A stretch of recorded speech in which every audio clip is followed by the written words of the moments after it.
Hi friends, welcome back to my YouTube channel. इस video में हम बात करेंगे एनआरआई और मसाला बॉन्ड के बारे में। अगर आपने प्रीवियस लेक्चर नहीं देखा है, वीडियो नहीं देखा है, तो प्लीज जाके देख लें। बहुत मोस्ट इम्पोर्टेंट एमसीक्यूज हैं सारे।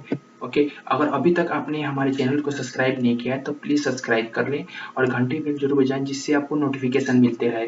और अपना आंसर कमेंट सेक्शन में जरूर कमेंट करें। अब आते हैं क्वेश्चन पे। आरबीआई मैंडेट किया था दैट मनी राइज की through the bond can not be issue for the. जो मनी राइज किया है वो बॉन्ड का मनी किसमें इशू नहीं किया जा सकता है। रियल एस्टेट में उसका पैसा इन्वेस्ट नहीं किया जा सकता है, अफोर्डेबल हाउसिंग प्रोजेक्ट में नहीं किया जा सकता है, कैपिटल मार्केट में नहीं किया जा सकता है, purchase of land. Option A में ए बी, ऑप्शन 2 में बी सी, ऑप्शन 3 में A B and C, all of the होगा। इसका करेक्ट आंसर है ऑल ऑफ दी अबव। सारे में ये आप जो मनी राइज किया गया था, जो बॉन्ड के थ्रू मनी राइज किया गया था, वो आप इन्वेस्ट नहीं कर सकते हैं किसी चीज में। किसी चीज इन द सेंस ये आप रियल एस्टेट में इन्वेस्ट नहीं कर सकते हैं। ओके, अब आते हैं next question. According to the RBI की बात किया जाए, who can eligible to the issue the rupee dominated bonds overseas. कौन एलिजिबल है रूपी डोमिनेटेड बॉन्ड इशू करने के लिए ओवरसीज में? बॉडी कॉर्पोरेट होता है, या इंडियन बैंक कर सकता है, रियल एस्टेट कर सकता है, या कैपिटल मार्केट्स कर सकता है। इसका ऑप्शन ए का ओनली वन ए है, या ए बी है, ओनली सी है, all of the above. Only B होगा। बी मतलब ए एंड बी। ए और बॉडी कॉर्पोरेट, जो कॉर्पोरेट बॉडी हो, जिसका कॉर्पोरेट ऑर्गेनाइजेशन हो, बैंक हो, या Indian bank. Okay, next question पे आते हैं। एनआरआई बॉन्ड इशू भाई, एनआरआई बॉन्ड को किसने इशू किया है? सेंट्रल गवर्नमेंट ने या स्टेट गवर्नमेंट ने, आरबीआई या नॉन ऑफ दिस? आपको पता है कि एनआरआई बॉन्ड किसने इशू किया? आरबीआई ने इशू किया है एनआरआई बॉन्ड। ये आपको याद रहना चाहिए। रैंडम छोटा सा क्वेश्चन है, लेकिन आपको याद होना चाहिए, पता होना चाहिए। एनआरआई बॉन्ड किसने इशू किया? आरबीआई ने इशू किया है। NRI bond issue for the, NRI bond किस लिए इशू किया गया था? फॉर लोकल पीपुल के लिए, फॉर नॉन रेसिडेंशियल इंडियन के लिए, only a non of this. आपको पता है कि एनआरआई बॉन्ड इशू किया, एनआरआई मतलब फॉरेन इन्वेस्टर के लिए इशू किया गया था, मतलब नॉन रेसिडेंशियल इंडियन के लिए ही यूज किया गया है। ओके, इसका करेक्ट आंसर है बी। नेक्स्ट क्वेश्चन पे, since NRI bond offer dash returns. जो एनआरआई बॉन्ड इशू किया गया था वो क्या रिटर्न्स करता था? हाई रिटर्न्स करता था, या इक्वल रिटर्न करता था, या हाई रिटर्न्स करता था, या लो रिटर्न्स करता था, या तीनों रिटर्न कर सकता है? बेसिकली जब एनआरआई बॉन्ड इशू किया गया था तो वो क्या करते थे, फॉरेन इन्वेस्टर इसको क्या मानते थे? सेफ इन्वेस्टिंग मानते थे, और ये हाई रिटर्न्स प्रोवाइड करता था। ओके, ये हाई रिटर्न प्रोवाइड करता था। इसका करेक्ट आंसर होगा बी, हाई रिटर्न प्रोवाइड करता था। This can be use as a tool to attract. ये एक टूल की तरह अट्रैक्ट करता था किसको? ड्यूरिंग द टाइम, किस टाइम में? During the time when other domestic asset fail.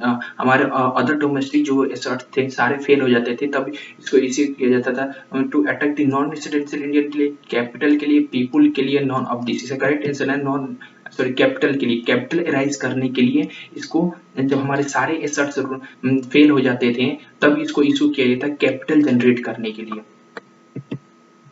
When NRI bonds issue to attack the interest of the foreign investor। जब एनआरआई बॉन्ड इशू किया जाता था, अट्रैक्ट करता था क्या?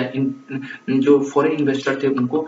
When other domestic asset fail होता था तभी उसको अट्रैक्ट कर देते थे। When other raw materials assets are fail, या when other infrastructure domestic assets are fail.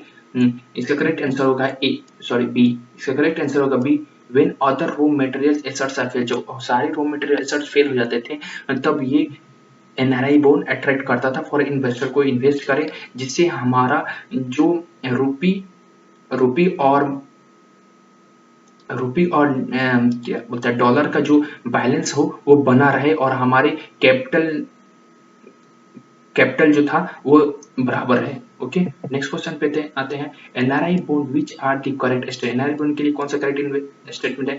Many investor view them as the safe investment देखते थे, and bonds are issue by Indian में कौन इशू करता है? Central bank. Affordable housing project जो क्या था? Not the safe investment because it's effect by the user.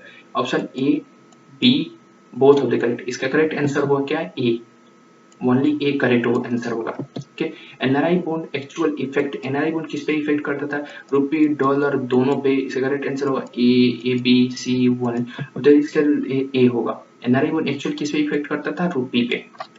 दसवा, वाइल इशू एनआरआई बॉन्ड हम इशू करते थे would theoretically help increasing demand को theoretically increase करते थे for the rupee and stabilize the value against the dollar. Okay against the dollar, ये बात सही है, करेक्ट आंसर है, करेक्ट आंसर ए।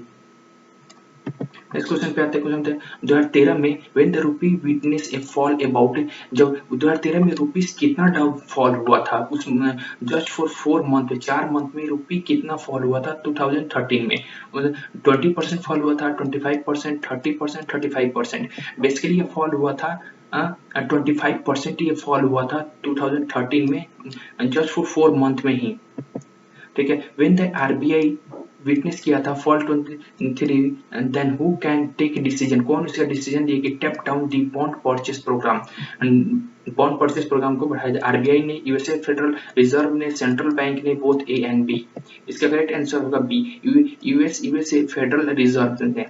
ओके आते हैं when the NRI bond issue, जब एनआरआई बॉन्ड इशू था RBI was able to collect that amount, कितना कलेक्ट कर सकता है amount more than 30 billion with the foreign capital, 40 billion of the foreign current, 50 billions worth of the foreign capital, more than 60 billions of the worth of the foreign capital। इसका correct answer होगा ए, more than 30 billions worth of the foreign capital।